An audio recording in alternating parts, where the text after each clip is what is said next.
તો ખાખી પર લાગ્યો છે વધુ એકવાર ડાઘ। વલસાડથી જાણકારી કે જ્યાં વધુ એક પોલીસનો તોડકાંડ સામે આવ્યો।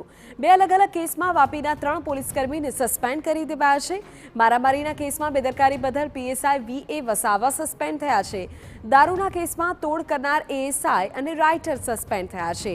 વાપીમાં એનઆરઆઈની કારમાં દારૂ મળતા તોડ કરાયો હતો। વધુ જાણકારી અમારા સંવાદદાતા અક્ષય કદમ આપી રહ્યા છે। અક્ષય, પૂરી જાણકારી। આપને ચોક્કસથી જણાવી દઉં તો રાજ્યમાં વધુ એક તોડકાંડ સામે આવ્યો છે। વલસાડ જિલ્લાના પોલીસ બેડામાં 3 પોલીસ કર્મીઓ જે છે તેઓ ચર્ચામાં આવ્યા છે। વાપી ખાતે એનઆરઆઈની કારમાં દારૂના કેસમાં તોડ કરનાર એએસઆઈ અને રાઇટરને સસ્પેન્ડ કરવામાં આવ્યા છે।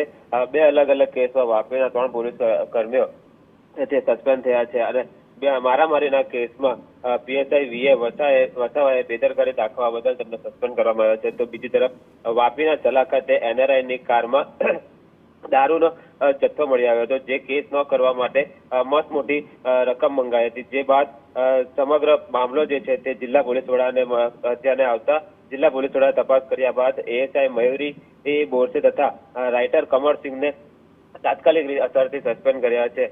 જિલ્લામાં પોલીસ વડાના કડક કાર્યવાહીથી પોલીસ બેડામાં ખળભળાટ મચ્યો છે। જી બિલકુલ અક્ષય, સ્વાભાવિક છે કે પોલીસ બેડામાં ત્યારે ખળભળાટ મચી ગયો છે, કારણ કે અત્યારે પોલીસકર્મીને 3 પોલીસકર્મીને સસ્પેન્ડ કરાયાનો મામલો સામે આવ્યો છે।